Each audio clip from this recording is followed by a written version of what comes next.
Carrie é uma canção da banda sueca Europe, lançada em agosto de 87 como o quarto single do terceiro álbum de estúdio do grupo The Final Countdown. O hit é um dos maiores clássicos do rock oitentista e é inspirado em um suposto romance do vocalista Joey Tempest, que se apaixonou por uma fã durante os bastidores de uma turnê da banda. E para entendermos melhor essa história de amor, precisaremos retornar lá no início, no final de 79, que foi quando o Europe se formou.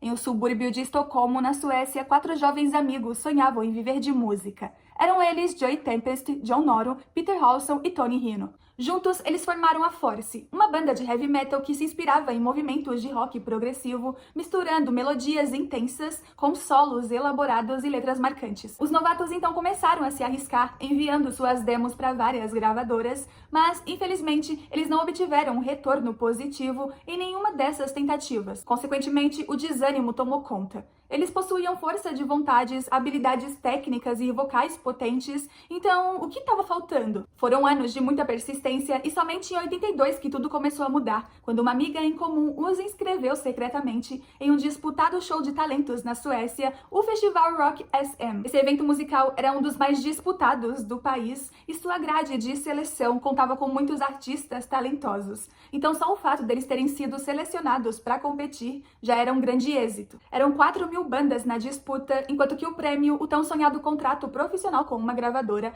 além do direito de produzir um álbum em estúdio. E, ironicamente, o nome Force, que em português significa força, parecia não ter tanto impacto para aquele tipo de competição. Foi então que surgiu a sugestão de Europe, Europa em português, um nome mais popular que representava as ambiciosas intenções do grupo, conquistar a Europa e, consequentemente, o mundo. E assim se fez. O agora Europe não somente competiu no festival, como ganhou, sem dar chances aos rivais. Além do mais, John Tempest e John Norum ainda faturaram premiações individuais nas categorias de melhor vocalista e guitarrista, respectivamente. Como dito antes, eram 4.000 bandas, então essa vitória definitivamente serviu para mostrar que o Europe estava pronto para se lançar no mercado. E em 1983, como parte do prêmio, eles gravaram o primeiro álbum em estúdio que levava o mesmo nome do grupo. A gravadora responsável era a sueca Hot Records, que, embora fosse considerada um estúdio de pequeno porte, possuía forte potência e autonomia no cenário musical do país. Então fechar contrato com essa gravadora era o caminho perfeito para o grupo trilhar os seus primeiros passos rumo ao estrelato. E justamente por ser um estúdio local, a divulgação desse álbum foi mais centralizada e não ultrapassou grandemente os limites da Suécia, salvo por alguns movimentos de música alternativa, como hard rock, heavy metal, que possuía forte influência em alguns países vizinhos. Então, por ser uma banda que cantava músicas com esse tipo de gênero, algumas faixas do álbum circularam de forma espontânea nesses outros países, como de exemplo no Japão, que foi um público que recebeu muito bem o single Seven Doors Hotel. E claro que desses movimentos mais nichados, o Europe também ganhou uma camada significativa de fãs, que consequentemente acabou contribuindo para o sucesso mundial que eles viriam a fazer pouco tempo depois. A princípio, o contrato com a Hot Records era para apenas um álbum, mas a performance de estreia do grupo foi tão promissora que a gravadora decidiu renovar o contrato e produzir mais um disco, este Wings of Tomorrow. A recepção do público foi ótima e eles chegaram a vender 70.000 cópias somente na Suécia, um número considerado altíssimo para uma banda ainda tida como caloura. Consequentemente, com esse potencial sucesso, eles chamaram a atenção da Epic Records, gravadora vinculada à gigante Sony Music, que lhes ofereceu um contrato internacional. Claro que eles não hesitaram em aceitar, afinal, essa era a grande chance deles conquistarem o que tanto almejavam: o mundo. E junto com o contrato também vieram os temidos acordos. Contextualizando, é muito comum que artistas independentes comecem suas carreiras cantando músicas que se identificam. Porém, muitas dessas músicas não são consideradas tão atraentes para o mercado, o que eles chamam de não comercial. Desse modo, quando fecha o contrato com uma grande gravadora, esses artistas acabam precisando se adaptar a uma demanda, ao que o mercado pede. Muitos até chegam a se repaginar e perder a própria essência. Isso não foi de fato o que aconteceu com o Europe, mas eles precisaram sim se adaptar. Então, se antes eles cantavam músicas com letras e melodias mais pesadas que flertavam com heavy metal, nessa nova fase mais comercial e com o lançamento do terceiro álbum de estúdio The Final Countdown, eles precisaram dar uma suavizada. E dessa nova fase surgiram canções mais melódicas, mais doces, com refrãos marcantes e histórias inspiradoras por trás. E é claro que entre essas canções está a nossa queridíssima Carrie. Escrita em 85 por Joey Tempest e o tecladista Mick Michelli, Carrie permaneceu guardada nas gavetas do Europe até o ano de seu lançamento em 87. A princípio, sua melodia era mais discreta, em uma versão acústica, apenas com voz e piano. No entanto, quando foi escolhida para integrar o disco The Final Countdown, ela precisou ser adaptada e se tornou essa poderosa balada romântica que conhecemos. Em relação à letra, é dito que ela seja inspirada em uma história de amor real, vivida pelo próprio Joey Tempest. Ele nunca chegou a citar nomes, mas é claro que ao longo dos anos surgiram várias teorias em relação a quem fosse a Carrie. A primeira suposição é de que ela fosse uma fã do grupo com quem Joey se envolveu romanticamente durante algumas turnês pela Europa, quando a banda ainda estava começando a carreira. Certamente nessa época o acesso aos integrantes era bem mais fácil, então pode ser que sim, o Joey tenha se aproximado e se apaixonado por alguma dessas tietes. Criando uma linha do tempo para essa história de amor, a canção foi escrita em 85, mas lançada somente em 87, quando o grupo já estava no auge do sucesso. Logo, a suposição é de que a Carrie fosse uma fã que acompanhou a banda quando eles ainda eram calouros. A mensagem geral da canção fala sobre um término de relacionamento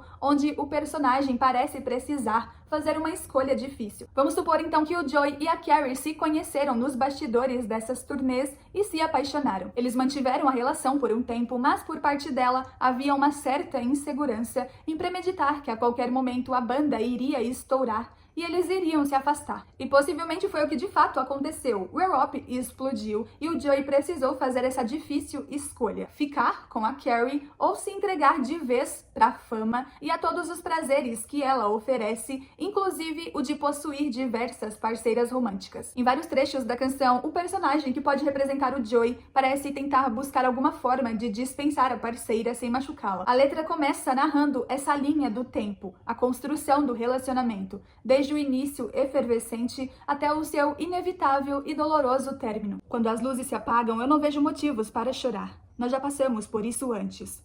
Aqui podemos entender como Joey lidando com algumas das inseguranças de Carrie. Vamos supor que ele estava prestes a viajar novamente para mais um show, não podendo levá-la junto, então ela começa a chorar e ele tenta de alguma forma consolá-la, dizendo que ela não precisava ficar triste, porque ele iria voltar e também porque aquela não era a primeira vez. A cada tempo, a cada estação, Deus sabe o quanto eu tentei, então por favor, não me peça mais nada. Nesse recorte, nós já entendemos o Joey precisando tomar a difícil decisão do término. Ele tenta se explicar dizendo que esse fim não é por falta de tentativas, e o trecho que diz Deus sabe o quanto eu tentei reforçam bem essas insistências. Então ele suportou por muito tempo, inclusive a palavra estação reflete bem essa passagem de tempo. Então ele termina dizendo para Carrie não insistir mais para não tornar tudo aquilo ainda mais difícil. Certamente ela estava relutante, então ele meio que implora para ela seguir em frente. Você não consegue ver em meus olhos que talvez esse seja o nosso último adeus? Carrie, as coisas mudam, minha amiga. Nessa parte, vemos Joey novamente precisando ser duro com a Carrie para que ela percebesse de uma vez por todas que não havia mais volta. Ele até força um distanciamento entre eles quando a chama de amiga, para justamente causar nela um sentimento de repulsa em relação a ele, assim obrigando ela a se forçar seguir em frente. Situação, inclusive, bem comum em términos de relacionamentos quando uma das partes não aceita o fim. Inclusive, em seguida, há um trecho que reforça bem essas tentativas dele de fazer com que ela começasse a odiá-lo. Se isto é um crime, por que eu não sinto nenhum tipo de dor? Esse mesmo trecho também pode ser entendido como o próprio Joey tentando provar para si mesmo que ele não era o vilão da história só porque era a parte que estava tomando a iniciativa do término. Por mais doloroso que fosse, ele não queria se culpar por aquilo, afinal não era totalmente a sua culpa, mas sim circunstâncias do destino, da profissão que ele escolheu, e por muito tempo ele tentou fazer com que o relacionamento desse certo, mas infelizmente não deu. Então ele tenta provar para si mesmo que não estava sendo cruel. Ele até chega a dizer a ela que gostaria de explicar as suas escolhas, mas isso levaria tempo e precisaria de um entendimento da parte dela. Algo que não costuma acontecer quando a pessoa que está recebendo o término está de cabeça quente. E a partir de toda essa percepção sobre a letra, podemos entender que o término com a Carrie foi um momento muito doloroso para o Joey, então ele escreveu a canção para tentar colocar esses sentimentos para fora. E com tudo isso, chegamos à conclusão de que Carrie não é somente uma canção, mas sim uma retratação de um momento doloroso, de uma despedida necessária. Joey Tempest transformou um término em arte, e Carrie, seja ela quem for, ficou eternizada em uma das baladas mais lindas de todos os tempos. Mas e vocês aí do outro lado? Já viveram algum tipo de amor semelhante ao de Joey com a Carrie? Se sim, deixa aí nos comentários. E é isso, eu espero que vocês tenham gostado. Se inscrevam no canal para acompanhar mais conteúdos como esse. Deixem o seu like para apoiar o meu trabalho. Beijinhos e até o próximo vídeo.